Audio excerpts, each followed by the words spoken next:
खुदा बाप तेरा पवित्र आत्मा आज इन लोगों की ज़िंदगियों में इस बाइबल टीचिंग के द्वारा बड़े कार्य करे, वचन को समझें, वचन के ज्ञान को लें खुदावंद, और बड़े काम अपनी ज़िंदगी में होते हुए देखें। तेरा पवित्र आत्मा अपने वचनों की समझ के द्वारा इनके लेवल को बढ़ाए, ये आगे बढ़ें खुदावंद, हैरान करें लोगों को खुदावंद अपनी ब्लेसिंग से, अपने कार्यों से खुदावंद, खुदा जो तूने इसीलिए इनको चुना है। मैं तेरे नाम में इन्हें आशीषित घोषित करता हूँ, इनकी चंगियाई की घोषणा करता हूँ, हीलिंग की घोषणा करता हूँ, डिलीवरेंस की घोषणा करता हूँ खुदावंद। जितने इस वचन को आज सुने तेरे नाम में चंगे हों, आजाद हों और बरकत को पाएं, प्रभु यीशु मसीह के सामर्थी नाम में हम मांगते हैं, आमीन आमीन। God bless you all.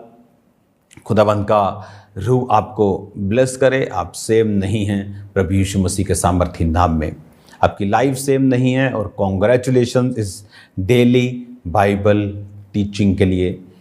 आप रोज़ खुदावंद के वचन को सुन रहे हैं, आप खुदावंद के लिए समय को निकाल रहे हैं, अपनी लाइफ को आप बिल्ड कर रहे हैं। याद रखिए, जब भी आप वचन को पढ़ते हैं, जब भी आप वचन को सुनते हैं, आप अपने आप को देख रहे हैं, आप अपने आप को परख रहे हैं। आप रियल यू जो आप हैं, आप वो बन रहे हैं, क्योंकि वचन के ज़रिए से आपको मालूम होता है। बाइबल कहती है एक प्रतिबिंब, ये एक मिरर की तरह काम करता है। आप मेकअप किसके सामने करते हैं? मिरर के सामने। बाल किसके सामने कटवाते हैं? मिरर के सामने। क्यों?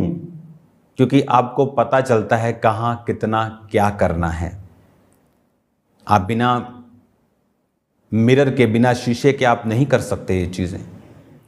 बाइबल कहती है हमें नहीं मालूम कि कौन कौन सी धूल, कौन कौन सी त्रुटियां हमारे जीवन में हैं, लेकिन जब हम इस वचन को पढ़ते हैं तो ये शीशे की तरह काम करता है। ये हमें बताता है कहाँ क्या कमी है और किस तरह किस चीज़ को कैसे करना है। हालेलुया। और जब हम वचन को पढ़ते हैं, हम अपनी कमियों को दूर करते हैं। जब हम वर्ड को पढ़ते हैं, हमें मालूम होता है और हम अपनी कमियों को दूर करते हुए आगे बढ़ते हैं। आज खुदावंद का रूह आपको छू रहा है राइट नाउ, आपको आज़ाद कर रहा है राइट नाउ। हालेलुया। खुदावंद आपके साथ है, सब लोगों के साथ। इसीलिए आज जब आप स्पेशल बाइबल टीचिंग को सुन रहे हैं, एक्सपेक्ट कीजिए आज खुदावंद का रूह आपसे बात करे और आपको छुड़ाए। हालेलुया।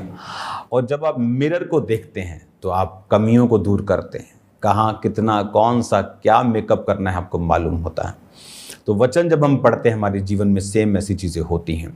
गिनती 9 उसकी 15 से लेकर 23 आयत तक हम इसे पढ़ेंगे। और जिस दिन निवास जो साक्षी का तंबू कहलाता है खड़ा किया गया, उस दिन बादल उस पर छा गया और संध्या को वह निवास पर आग सा दिखाई दिया और भोर तक दिखाई देता रहा।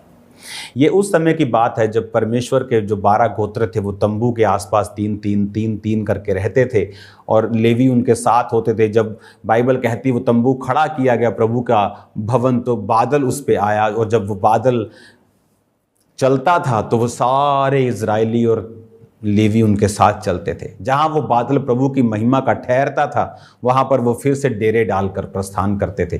कभी कभी बादल शाम तक रहता था, कभी कभी 2 दिन, कभी वर्ष, कभी महीना। तो जब जितने टाइम तक वो बादल रहता था, तब तक इजरायली वहाँ पर रहते थे। आपको असंभव काम करने के लिए, उस मकसद को पूरा करने के लिए जिसके तहत आप बुलाए गए, चुने गए हैं, आपको खुदावंद की प्रेजेंस को फॉलो करना बहुत ज़रूरी है। अगर आप परमेश्वर की प्रेजेंस में नहीं रहेंगे, अगर आप अपने आप को नहीं सेकेंगे खुदा की प्रेजेंस में, आग सेकना होता है ना, आप अगर खुदा की प्रेजेंस से अपने आप को सेकेंगे नहीं, और अगर आप खुदावंद की प्रेजेंस में नहीं रहेंगे, वो आपके अंदर से वो चीज़ों और वो कॉलिंग और वो बुलाहट को प्रैक्टिकली निकाल नहीं पाएगा आपकी लाइफ से। इसलिए ये ज़रूरी है कि आप खुदावंद की जो हजूरी है, खुदावंद की जो प्रेजेंस है, उसमें रहें, उसमें बने रहना सीखें, ताकि इज़राइलियों की तरह जो परमेश्वर उनको कनान देश में लेके जा रहा था, जहां दूध और शहद की नदियां बहती हैं। क्या है दूध? एक एंड प्रोडक्ट, गाय का। आप उसको लेके आते हो, पैसा खर्चते हो, साफ सफाई रखते हो, खिलाते हो, फिर वो क्या देती है? दूध। आप दूध निकालते हैं उसका। हाँ, उस दूध से आप जो मर्जी बनाओ, वो आपका प्लान है। लेकिन गाय से आप एंड प्रोडक्ट क्या निकाल सकते? गाय से सीधा आप देसी घी नहीं निकाल सकते, दूध ही निकाल सकते। उसके बाद आपको क्या बनाना है ये आप देखो। लेकिन शहद क्या है? मक्खियों का वो एंड प्रोडक्ट। उस शहद को आप मेडिसिन में यूज करो, आप कुछ भी करो, लेकिन उनका एंड प्रोडक्ट क्या है? शहद। तो परमेश्वर ने कहा मैं तुम्हें एंड प्रोडक्ट्स दूंगा। दूध और शहद की नदियों का मतलब कि मैं तुम्हें बेस्ट दूंगा, जहां पर तुम्हें थोड़ा काम और ज्यादा ब्लेसिंग मिलेगी, थोड़ी मेहनत और ह्यूज बरकत मिलेगी। लोगों को लगता है बहुत बड़ी मिनिस्ट्री, बहुत बड़ी स्ट्रेस। ये झूठ है। बहुत बड़ी मिनिस्ट्री बहुत बड़ी स्ट्रेस नहीं है। अपने से 100 गुना छोटी मिनिस्ट्रीज को हमने ज्यादा स्ट्रेसफुल देखा है। दिन आते हैं विरोध के, लेकिन परमेश्वर की शांति आपके साथ है। जब घर पर बिन बुलाए मेहमान आते हैं तो आप हंसते हैं। हालेलुया। वो हैरान होते हैं कि परमेश्वर की ऐसी शांति और ऐसी दलेरी आप लोगों के अंदर है, क्योंकि हम परमेश्वर के बादल के नीचे हैं। बादल चला, 12 गोत्रों के 20-25 लाख लोग, लेवी भी पूरा सामान उठाते थे, राशन, बर्तन, बच्चे, उनकी चीजें, कपड़े, जूते, तंबू, सब तरह के राशन, सब तरह की अचार, सब तरह के घर में जितनी चीजें होती हैं, सब बड़े, सब बुजुर्ग, सब जानवर, सब चल रहे हैं। इमेजिन, परमेश्वर ने इतना मुश्किल क्यों रखा? ऐसा क्यों नहीं कि एक जगह आ गया परमेश्वर, मतलब 6 महीने भी वही तुम यहीं रहोगे। तो उनको तसल्ली है कि 6 महीने तंबू अब सेट कर रहे हैं तो 6 महीने कम से कम।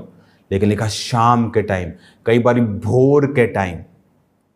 आपको कई बार परमेश्वर भोर को बोलता है। मैं पढ़ता हूं उस वचन को।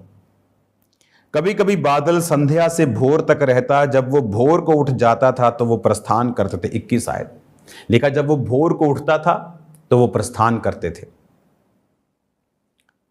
जब भोर को उठता था तो प्रस्थान करते थे। भोर मतलब क्या? भोर मतलब कि बाइबल कहती है कि मैं सुबह को तुझे पुकारता हूं। कि कई बार परमेश्वर आपको 3 बजे सुबह उठाता है, चल प्रार्थना कर। आप बोलते हो परमेश्वर क्या है इतना टाइम, मुझे सोना है, 4 बजे प्रार्थना कर, रात को प्रार्थना कर। क्योंकि परमेश्वर की प्रेजेंस में बने रहने का एक प्राइस है। जिनको लगता है कि वो ना प्रेयर करते हैं, मुंह उठाया कॉलेज, मुंह उठाया पार्टी, मुंह उठाया दोस्त, और बोलते हैं मैं क्रिश्चियन। हाँ, आई एम ए क्रिश्चियन। खुदा मेरे साथ है, उसकी प्रेजेंस मेरे साथ है। उन्हें मालूम ही नहीं कि खुदा उनके साथ नहीं है। वो नाम के पीटर जॉन क्रिश्चियन हैं, लेकिन खुदा उनके साथ नहीं है। खुदा उनके साथ है जो उसके बादल के नीचे हैं। क्योंकि खुदावन की प्रेजेंस में चलने का एक प्राइस है। शाम को आए, तंबू खड़े किए, बैठे, और लिखा भोर को फिर बादल चला। फिर बच्चों को उठाया, चलो उठो चलें, बादल चल पड़ा आगे, और फिर वो चल रहे हैं। नींद में बच्चे चल रहे हैं, किसी ने उठाया हुआ है कि प्रभु ये क्या हो रहा है हमारे साथ। 2 दिन तो रहता, नींद तो पूरी करने देता। लेकिन परमेश्वर उन्हें ट्रेंड कर रहा है। स्पिरिट के हिसाब से चलना आसान नहीं है। इसलिए बाइबल कहती है कि आत्मा के द्वारा जब तुम शरीर की क्रियाओं को मारोगे तो तुम जीवित रहोगे। हालेलुया। उसकी प्रेजेंस में, परमेश्वर के जब आप हजूरी में रहेंगे तो परमेश्वर आपकी जिंदगी से बेस्ट जो आपके लिए सोचा, जो आपकी बुलाहट है, उसको निकाल पाएगा। आदम जब तक डीप स्लीप में नहीं गया, परमेश्वर उसकी पसली से हवा को नहीं निकाल सका। अगर आदम जागा रहता और बोलता परमेश्वर ये क्या कर रहा है तू, और मुझे दर्द तो नहीं होगा, ये जो तूने निकाला है इसकी जगह कुछ लगाएगा भी? तो 100 सवाल डिस्ट्रैक्ट होता वो। परमेश्वर जब तक उसे गहरी नींद में नहीं ले गया, उसके अंदर से हवा जो उसके लिए सबसे जरूरी थी निकाल नहीं पाया। इस दुनिया में आपका सबसे बड़ा हेल्पर कौन है? आपका पार्टनर। आप जानते हैं, अगर आपका पार्टनर आपके दर्शन में आपके साथ नहीं, आप 50% हैं। मोस्टली लोग अपनी वाइफ से नहीं बनती, अपने हस्बैंड से नहीं बनती। क्या बिजनेस करते हैं वाइफ को मालूम तक नहीं, क्या काम करते हैं वाइफ को पता तक नहीं। बताकर अगर आप देखेंगे, और वाइफ के अंदर भी इतनी अगर पाचन शक्ति हो कि बताने के बाद आप उसको मिसयूज ना करें, तो आप देखना आपका घराना कितना बेटर होता है। और अब प्रेजेंस में रहना, बादल के नीचे रहना, आदम उसकी प्रेजेंस में था तो परमेश्वर ने वो निकाला जो उसके लिए जरूरी था। आप कब डीप स्लीप यानी कब आप सरेंडर कब होते हैं? जब आप प्रेयर्स में होते हैं। आप आधा घंटा प्रार्थना में बैठते हैं, अभी भी आपको काम याद आ रहे हैं, आपको शरीर की बातें याद आ रही हैं, आपको कन्फ्यूजन्स हो रही है, डर लग रहा है, लेकिन जैसे ही आप आधा घंटा, 1 घंटा, 1.5 घंटा, 2 घंटा, आपका डर फिनिश हो गया प्रेयर में, आपने सरेंडर कर दिया, समर्पण कर दिया, परमेश्वर के हाथों में सब कुछ सौंप दिया, आप फ्री हो गए, तभी परमेश्वर उस समय को यूज़ करता है और आपके बेस्ट को निकालता है। हालेलुया। आपको ये बात समझ होनी चाहिए। जब मेरी लाइफ में ये सेवकाई 2011 की ये बात है, मैं हैप्पी नहीं था। लोग बढ़ रहे थे, आई थिंक हजारों लोग हो चुके थे, 5-10 हज़ार, कितने, काफ़ी हजार। सबसे बड़ी चर्च हो चुकी थी मेरी पंजाब लेवल में, सबसे बड़ी चर्च 2011 में। लेकिन अभी भी वो सिस्टम इस्टेब्लिश नहीं हो पा रहा था। मैं हैप्पी नहीं था, और आगे जाना है। मैं देश से बाहर गया 21 दिन के लिए, संडे छोड़ दिया, थर्सडे छोड़ दिया, और मैं प्रेयर करता रहा कॉन्टिन्यूस। कई बार इतना ज़्यादा मेरे पे वो प्रभाव हो चुका था, क्योंकि मैं एक रूम में था, तो स्मार्टफोन तब आई थिंक थे, लेकिन अभी स्टार्ट ही हुए थे, अभी उसका क्रेज़, उसका नॉलेज लोगों को नहीं था। मेरे पास स्मार्टफोन नहीं था तब। ऐसा लगता कि ये शायद कच्ची चीज़ें, ये ख़राब हो जाएंगी, दूसरे टिक वाले फ़ोन बेस्ट है। तो वो एक अच्छा सा फ़ोन मेरे पास था। कोई फेसबुक नहीं चलती, कोई इंटरनेट नहीं होता था। तो कई बार मैं दोपहर को जब उठता था, मुझे ये मालूम नहीं होता था कि दोपहर हो गई है कि रात हो गई है कि शाम है। इतना ज़्यादा प्रेयर। और 21 दिन के बाद, उसकी प्रेजेंस में रहने के बाद, जब मैं वापस आया इंडिया, मेरी सारी सेवकाई चेंज हो गई थी। सारे ऑफिस के सिस्टम मैंने बदल दिए आकर। पहले बदलना चाहता था लेकिन हो नहीं पा रहा था, क्योंकि जब आप परमेश्वर की प्रेजेंस में रहते हैं, आप उसकी हजूरी में रहते हैं, वो निकाल पाता है बेस्ट को, जो आप भी चाहते हैं और कर नहीं पाते, और दूसरा जो परमेश्वर ने आपके लिए सोचा हुआ है। हालेलुया। ऐसी मेरी लाइफ में परिवर्तन हुए जब मैं बादल के नीचे रहा हूं। आप बादल के नीचे नहीं हैं, आप क्रिश्चियन हैं, आप ब्लेस भी हो रहे हैं, आप खा रहे हैं, पी रहे हैं, खुदाबंद आपके साथ है, ये भी एक लाइफ है।